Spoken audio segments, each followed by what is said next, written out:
اگر آپ نے ساری نسیں نہیں کاٹی تھی اس کے بعد قصائی کو دے دیا اور قصائی نے بسم اللہ نہیں پڑھا تو وہ ذبیحہ حرام ہو جائے گا۔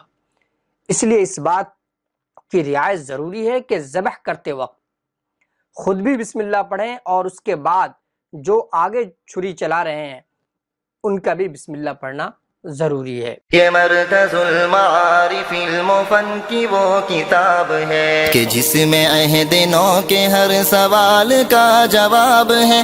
یہ مرکز المعارف المفن کی وہ کتاب ہے کہ جس میں عہد نو کے ہر سوال کا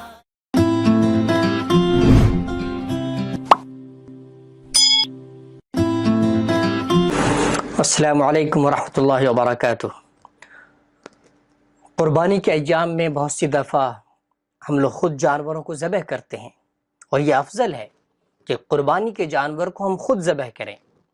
تو اس وقت ضروری ہے کہ ہم ان اصولوں کو جانیں جو ذبیحہ کے لیے ضروری ہے۔ جانور کو ذبح کرنے کے لیے کن چیزوں کی رعایت ضروری ہے ان کا سمجھنا ضروری ہے۔ سب سے پہلے تو آپ یہ سمجھیں کہ قرآن کریم کے اندر اللہ تبارک و تعالیٰ نے فرمایا ہے کہ وَلَا تَأْكُلُوا مِمَّا لَمْ يُذْكَرِ اسْمُ اللَّهِ عَلَيْهِ، کہ جس پر اللہ کا نام نہ لیا گیا ہو اس میں سے مت کھاؤ۔ تو سب سے پہلے تو یہ ضروری ہے کہ اللہ کا نام لے کر بسم اللہ اللہ اکبر کہہ کر جانور کو ذبح کیا جائے۔ دوسری بات یہ کہ جو ذبح کرنے والا شخص ہو وہ مسلمان ہو، ان کا مسلمان ہونا ضروری ہے۔ بسم اللہ پڑھ کر ذبح کرنا ضروری ہے، اور اس کے علاوہ ذبح کے اندر جو ضروری بات سمجھنے کی ہے وہ یہ ہے کہ 4 رگ ایسے ہیں جن کا کٹنا ضروری ہے۔ اگر ان میں سے 4 نہیں کٹے یا ان میں سے کم 3 نہیں کٹے تو قربانی ہی درست نہیں ہوگی، وہ ذبیحہ ہی درست نہیں ہوگا۔ یہ حکم صرف قربانی کے لیے نہیں، عام حالات میں بھی ہے۔ وہ 4 کیا ہیں؟ ایک ہے مرئی، عربی لفظ ہے جس کو اردو کے اندر نرخرا کہتے ہیں، یعنی غذا کی جو نالی ہوتی ہے جس سے کھانا اندر جاتا ہے اس کا کٹنا ضروری ہے۔ انگلش کے اندر اس کو ایسوفیگس کہتے ہیں۔ اسی طریقے سے حلقوم جو ہوا کی نالی ہے اس کا بھی کٹنا ضروری ہے، ٹریکیا بولتے ہیں اس کو انگلش کے اندر، اس کو بھی کٹنا ضروری ہے۔ اس کے علاوہ ودجین یعنی جگولس جس کو بولتے ہیں، یعنی گردن کے اندر جو نس ہوتی ہے، تو یہ 2 نس ہوتی ہیں، ان میں سے کم ایک کا کٹنا اور ان دونوں کا کٹنا، اوپر کی 2 یعنی وہ ہوا کی نالی اور غذا کی نالی، اور یہ جو رگ ہیں ودجین جس کو کہا جاتا ہے اس کا کٹنا ضروری ہے۔ اس کے علاوہ کچھ چیزیں ایسی ہیں جس کا سمجھنا بہت ضروری ہے۔ قربانی کے ایام میں کیا ہوتا ہے عام طور پہ کہ ہم نے کسی کو بلایا اور ان کے ذریعے ذبح کروا دیا، کسی حافظ صاحب کو، کسی مولوی صاحب کو، کسی عالم صاحب کو بلایا کہ برکت کے طور پہ ان سے ذبح کروا دیا۔ اب اس کے آگے والا جو عمل ہوتا ہے وہ قصائی کرتا ہے، یعنی تھوڑا ذبح کر کے چھوڑ دیا پھر وہ کرنے لگے، یا خود ذبح کرنا شروع کیا تھوڑا سا کاٹ کر چھوڑ دیا۔ تو جو ذبح کرنے والے ہوتے ہیں وہ تو بسم اللہ پڑھتے ہیں، لیکن بعد میں جو آگے کا عمل شروع کرتے ہیں وہ بسم اللہ بہت سی مرتبہ نہیں پڑھتے۔ تو اب یاد رکھیے، اگر آپ نے ساری نسیں نہیں کاٹی تھی اس کے بعد قصائی کو دے دیا اور قصائی نے بسم اللہ نہیں پڑھا تو وہ ذبیحہ حرام ہو جائے گا۔ اس لیے اس بات کی رعایت ضروری ہے کہ ذبح کرتے وقت خود بھی بسم اللہ پڑھیں اور اس کے بعد جو آگے چھری چلا رہے ہیں ان کا بھی بسم اللہ پڑھنا ضروری ہے۔ کچھ مستحبات ہیں، مثال کے طور پہ جو چھری ہے وہ بالکل تیز ہونی چاہیے۔ اسی طریقے سے جانور کو قبلہ رخ لٹانا چاہیے اگر جگہ ہو تو، اگر جگہ نہیں ہے قبلہ رخ لٹانے کی، کچھ دشواری ہے تو دوسرے کسی رخ پہ بھی لٹا کے جانور کو ذبح کیا جا سکتا ہے۔ یہ جانور کو ذبح کرنے کے شرعی اصول تھے۔ قربانی کے تعلق سے 3 باتیں اور بھی ہمیں سمجھنی چاہیے۔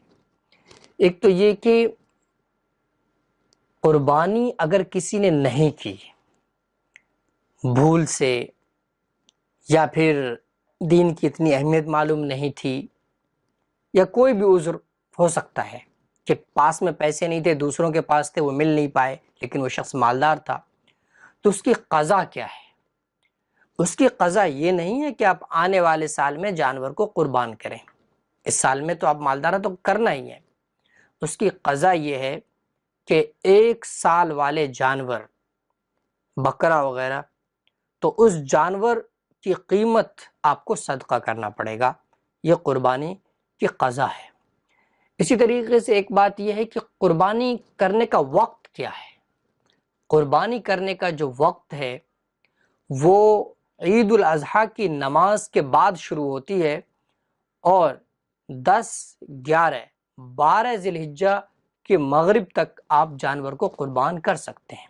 اس سے پہلے آپ دن میں بھی کر سکتے ہیں 3 دنوں میں، اور رات میں بھی کر سکتے ہیں، لیکن پہلے دن ایسی جگہ پر جہاں پر عید کی نماز ہوتی ہو، وہاں پر عید سے پہلے قربانی کرنا درست نہیں ہوگا۔ حدیث شریف میں ہے کہ اگر کسی نے اس سے پہلے کر لیا تو ایسا ہی ہے جیسے عام جانور کا گوشت ہے، وہ قربانی نہیں ہوگی۔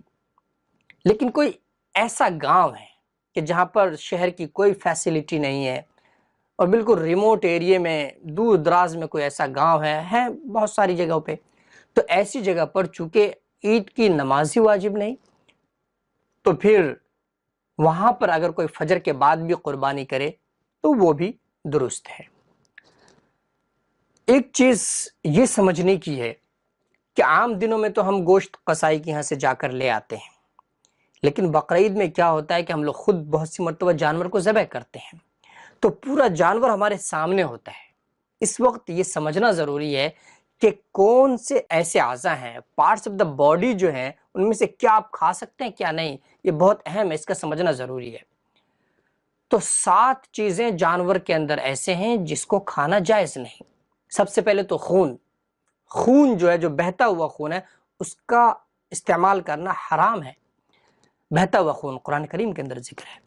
اسی طریقے سے میل اینڈ فیمیل، نر اور مادہ، دونوں طرح کے جانور کی جو آگے کی شرمگاہ ہے، یہ 3 ہو گئے۔ اسی طریقے سے مثانہ، یعنی جو پیشاب کی تھیلی ہے، وہ اس کو نہیں کھا سکتے۔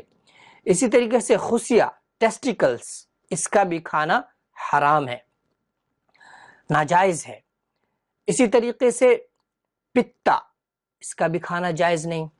اور اسی طریقے سے غدہ، یعنی چوٹ وغیرہ کی وجہ سے کہیں پر گانٹھ جیسا بن جاتا ہے، خون وغیرہ جمنے کی وجہ سے جانور کے اندر، تو اس حصے کو بھی کھانا جائز نہیں۔ بعض کتابوں کے اندر یہ بھی لکھا ہے کہ حرام مغز جو ریڑھ میں کہیں پر ہوتی ہے تو اس کا بھی کھانا جائز نہیں۔ تو یہ قربانی کے تعلق سے کچھ اہم باتیں تھیں جن کا جاننا بے حد ضروری ہے۔